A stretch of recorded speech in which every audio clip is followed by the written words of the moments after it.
Good morning. The last video we were prepping for the flood. 3 to 5 inches of rain is what they were saying, and after a day or two of that forecast it changed to 3 to 7 inches.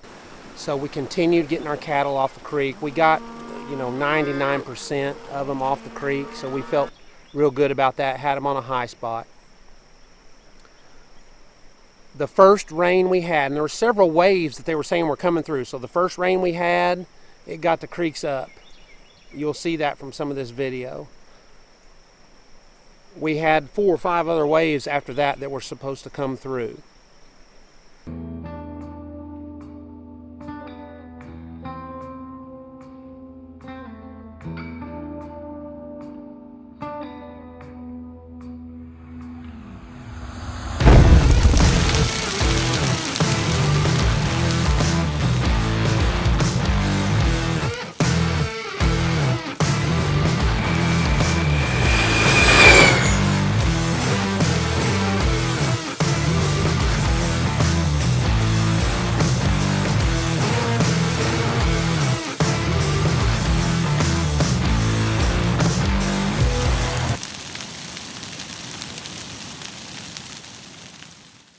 We had 4 or 5 other waves after that that were supposed to come through. They didn't come through. This is our little barometer that kind of tells us where we are with respect to flood. The first wave was over the road. This creek was pretty much bank to bank down next to the cattle. Then it went down within a day along with the big creek that probably took about 2 days. So, my last comment on the last video was just a little bit. That's what we got, was just a little bit. So we're happy, we're excited. We've still got the cattle on the hill. We'll continue to move them out and get them down, where we're back in a rotation here. But we're just excited that it didn't just blow up on us. I hate it for the people east because I think it ended up kind of going east, that direction. They've dealt with some flooding over there, so I hate it for them. But I'm happy for us, and that seems like that's how it is here in the States. So we are over here where Blake and I managed to put the cows up on the hill.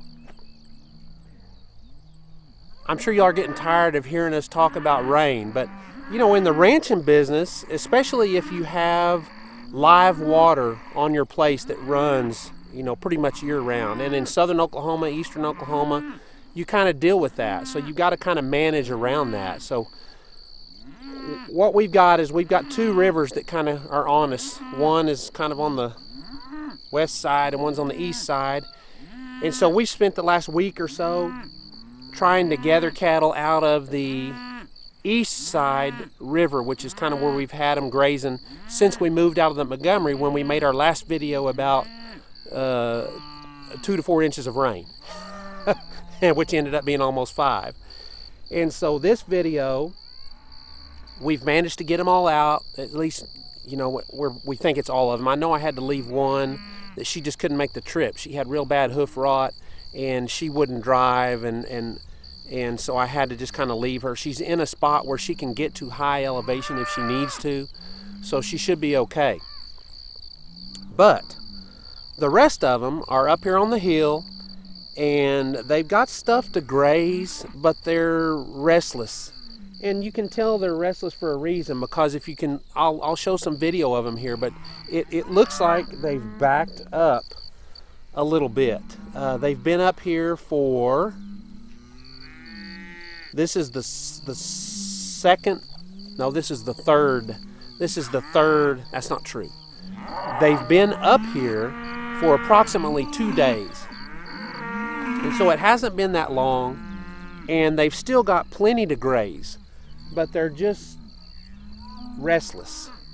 And when that happens, they usually bust out somewhere, these cows. So I'm trying to figure out kind of what to do with them. So I'm over here just kind of looking at things.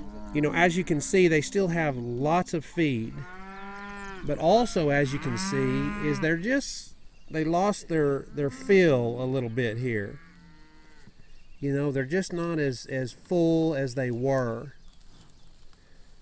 But part of that is because this grass on this hill is not as strong as that stuff was down in the bottom, down on the bio side.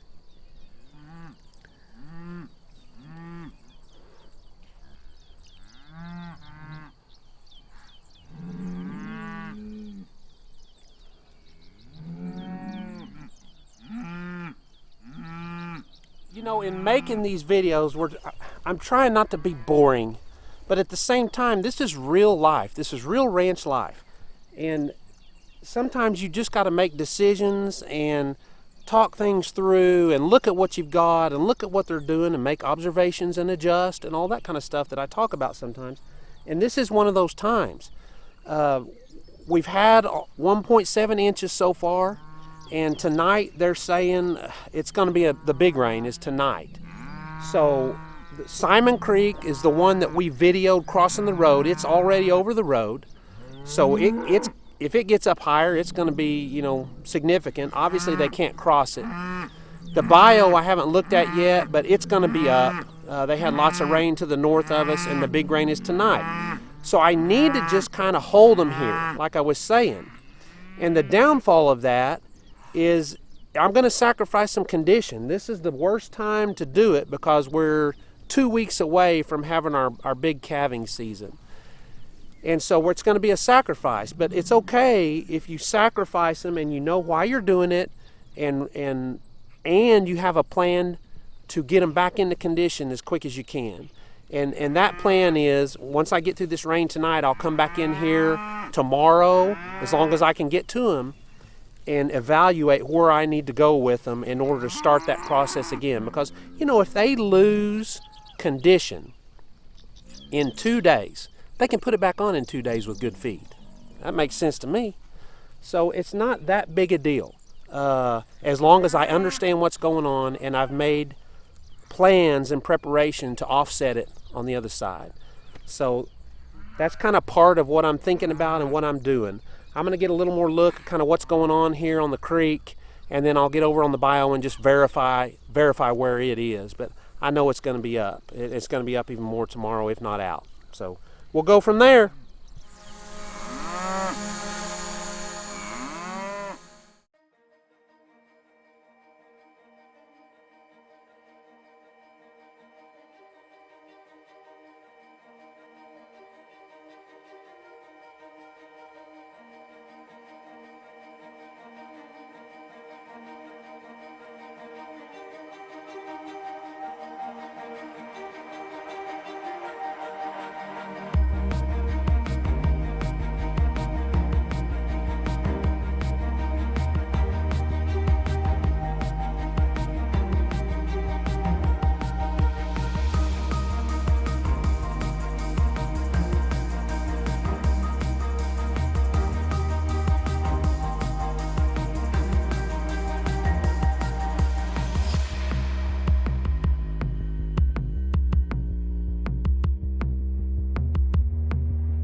I'm down at the bio, and it has come up quite a bit. It still lacks probably 8 feet, being bank to bank.